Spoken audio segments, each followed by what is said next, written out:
Hi friends, मेरा नाम है अर्पित शर्मा और आज का टॉपिक है डीसी मोटर में स्टार्टर की आवश्यकता क्यों पड़ती है। ओके, तो स्टार्टर का काम स्टार्टिंग करंट को कंट्रोल करने के लिए किया जाता है। ओके, क्या होता है कि स्टार्टिंग के समय डीसी मोटर में मैक्सिमम करंट फ्लो होती है, जिसके कारण मोटर जो होता है, मोटर की वाइंडिंग हम लोगों की चल सकती है। ओके, इसी कारण मोटर की वाइंडिंग को सेफ रखने के लिए हम लोग स्टार्टर का यूज़ करते हैं। तो हम लोग जानते हैं कि डीसी मोटर में जो आईए होता है वो V minus back EMF upon armature resistance के इक्वल होता है। ओके, तो स्टार्टिंग के समय आर्मेचर रेजिस्टेंस जो होता है वो हम लोगों का कम होता है, तो बैक ईएमएफ हम लोगों का क्या होगा, कम होगा। अब हम लोग आर्मेचर को अगर हम लोग सप्लाई से कनेक्ट करते हैं तो उस टाइम पे आर्मेचर में मैक्सिमम अमाउंट में करंट फ्लो होगी, जिसके कारण मोटर की वाइंडिंग चल सकती है। सेकंड नंबर, कम्यूटेटर पे चिंगारियाँ उत्पन्न हो सकती है या सप्लाई वोल्टेज में गिरावट आ सकती है। सेकंड टॉपिक हम लोगों का 3 पॉइंट स्टार्टर से। सबसे पहले हम लोग इसका कंस्ट्रक्शंस को समझते हैं डायग्राम के माध्यम से। ओके, तो यहाँ पे हम लोग सबसे पहले देख रहे हैं कि RS है हम लोग यहाँ पे, तो RS मतलब स्टार्टिंग रेजिस्टेंस, और ये सब हम लोगों का स्टड होता है, जो स्टार्टिंग रेजिस्टेंस के साथ हम लोगों का स्टड कनेक्ट होता है। यहाँ पे हम लोगों का है हैंडल, मतलब इसको हम लोग L से डिनोट किए हैं। तो हैंडल जो होता है हम लोगों का, इसका जो टर्मिनल होता है हैंडल का, वो हम लोगों का स्टड से कनेक्ट होते जाता है जब हम इसको ऑन की पोजीशन में लाते हैं तो। ओके, इधर हम लोगों का होता है ऑफ, इधर होता है ऑन, और ये जो मैकेनिज्म है ये हम लोगों का कनेक्ट होता है स्प्रिंग की सहायता से। ओके, यहाँ पे हम लोगों का E मतलब नो वोल्ट कॉइल।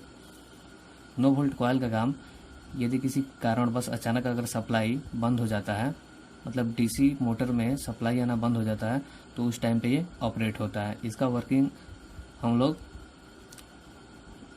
इसका जो वर्किंग है वो हम लोग वर्किंग प्रिंसिपल में देखेंगे। ओके, और इसी से कनेक्ट होता है हम लोगों का, इसका जो एक टर्मिनल होता है वो जहाँ पे कनेक्ट होता है, ये होता है हम लोगों का प्लंजर, जो कि M ओवरलोड कॉइल के ऑपरेट होने पे ये प्लंजर काम करता है और इसको E को शॉर्ट सर्किट करता है। ओके, और इसका जो दूसरा टर्मिनल होता है जो A1 है हम लोगों का, वो DC सप्लाई के पॉजिटिव टर्मिनल से कनेक्ट होता है।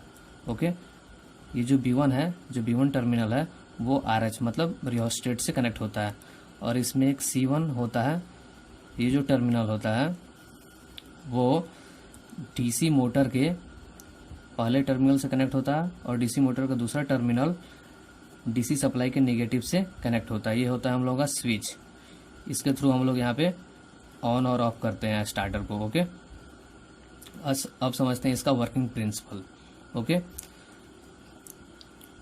तो जैसे ही हम लोग इस हैंडल को, सबसे पहले हम लोग इसको ऑफ पोजीशन में रखते हैं।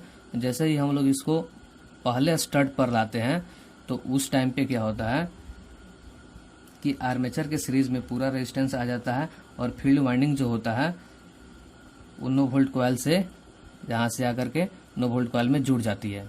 ओके, जैसे जैसे हम लोग इस हैंडल को आगे की तरफ बढ़ाते जाएंगे, वैसे वैसे रेजिस्टेंस का मान हम लोगों का कम होते जाएगी, और मोटर की जो स्पीड होगा वो बढ़ते जाएगा। मोटर की स्पीड इसलिए हम लोगों की ज़्यादा होगी क्योंकि रेजिस्टेंस का मान हम लोगों का कम होगा, तो मोटर में ज़्यादा करंट फ्लो होगी।